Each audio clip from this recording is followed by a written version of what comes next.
You've met this person. Everyone has. They pull up in a leased BMW, talk about their portfolio, drop the name of a restaurant in a city they visited once, and somehow always have an opinion about real estate. They look wealthy. They sound wealthy. But something feels off, and you can't put your finger on it. Here's the thing that took me years to actually understand. Most of what we call wealth isn't wealth at all. It's a performance.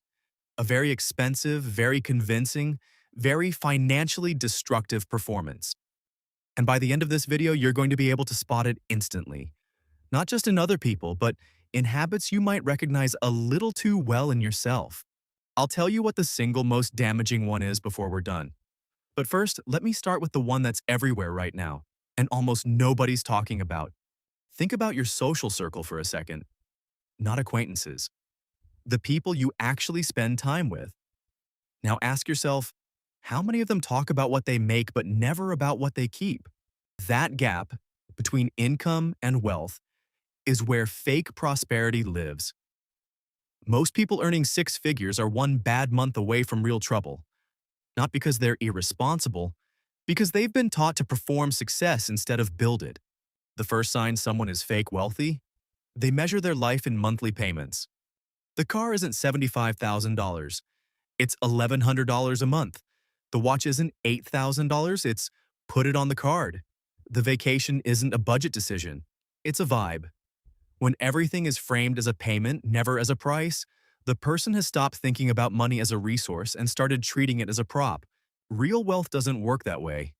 Real wealth is what you have when you stop working. Everything else is just cash flow and a nice jacket. The second sign is subtler, and honestly, it's the one that gets smart people. They talk about assets they don't own. You know this conversation.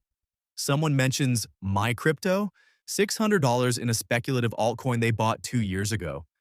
Someone else talks about real estate, a condo they half own with a bank that's barely covering its own mortgage. There's nothing wrong with any of those things on their own. The problem is the language, the framing, the implication that these things represent a foundation when they're barely a floor. In his research on American millionaires, Thomas Stanley found something that quietly disturbed a lot of readers. Most people who look rich aren't, and most people who are rich, you'd never guess. The guy in the Tesla might be carrying $40,000 in revolving debt. The woman in the modest house in the unremarkable neighborhood might have $2.4 million sitting in index funds. Appearance and net worth are two almost completely unrelated variables. Sign 3, they upgrade their lifestyle every single time their income goes up. There's a name for this in behavioral economics: lifestyle inflation. And it is the single most reliable wealth killer for people who actually earn well. Every raise becomes a reason to spend more. Every bonus becomes a down payment on something new. The income keeps climbing, the savings rate stays at zero.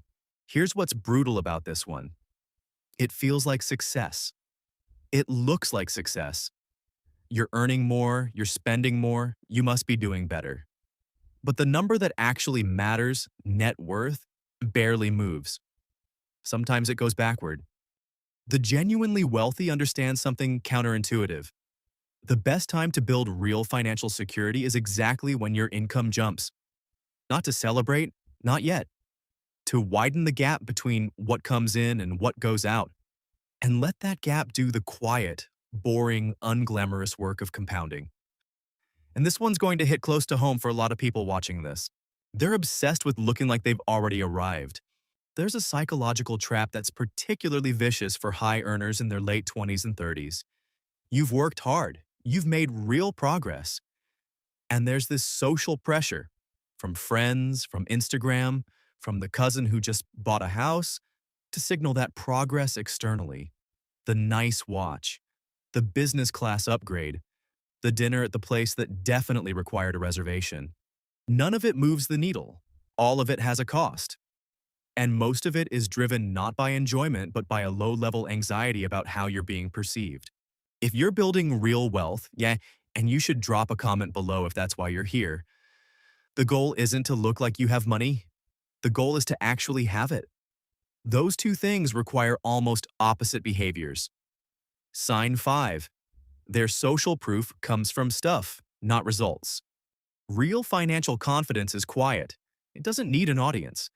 The person who has actually built something, actual assets, actual savings, actual passive income, rarely brings it up unprompted because they don't need you to believe it. They already know. The fake wealthy need you to see it. The watch has to be visible. The brand has to be legible from across the room. The Instagram post has to include the hotel balcony. None of this is judgment. It's just information. It tells you everything about who's performing and who's building. Sign 6. They confuse income with wealth so completely that they've stopped trying to close the gap.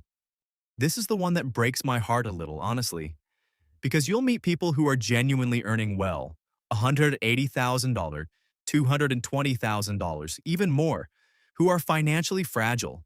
Not because they're bad people, not because they don't work hard, because they never built the infrastructure behind the income.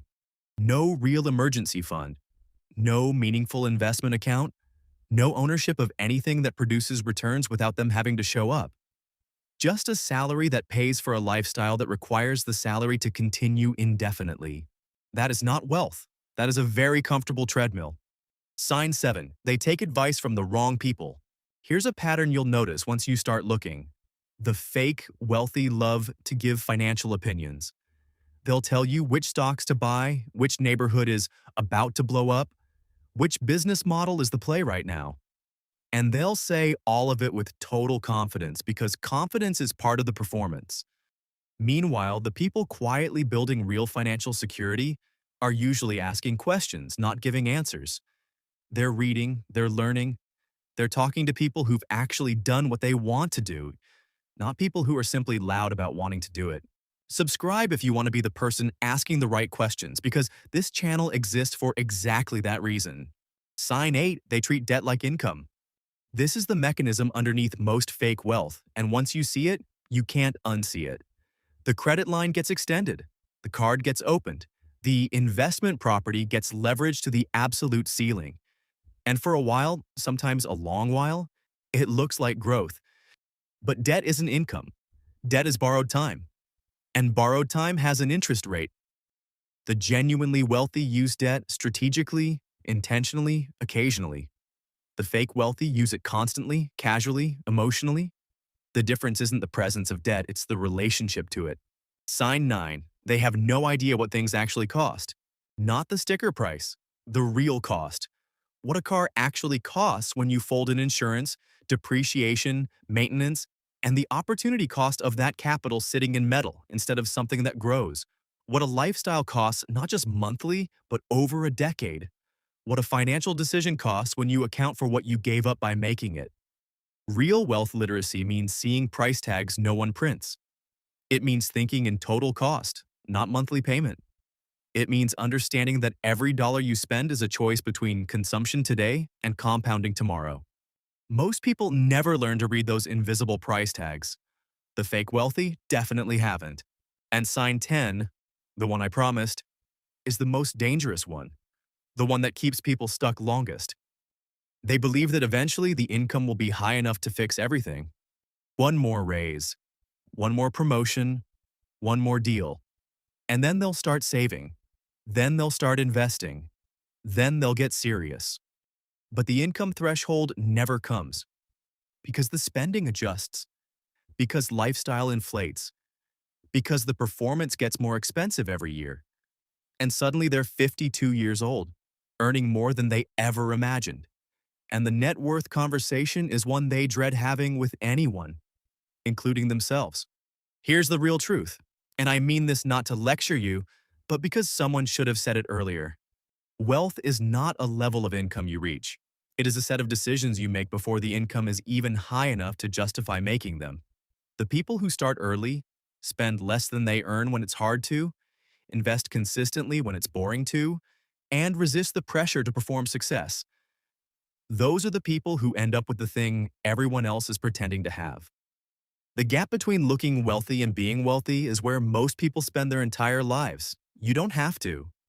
If this hit differently than you expected, that's the point. Subscribe and share this video to your loved ones who need this. I'll see you in the next one.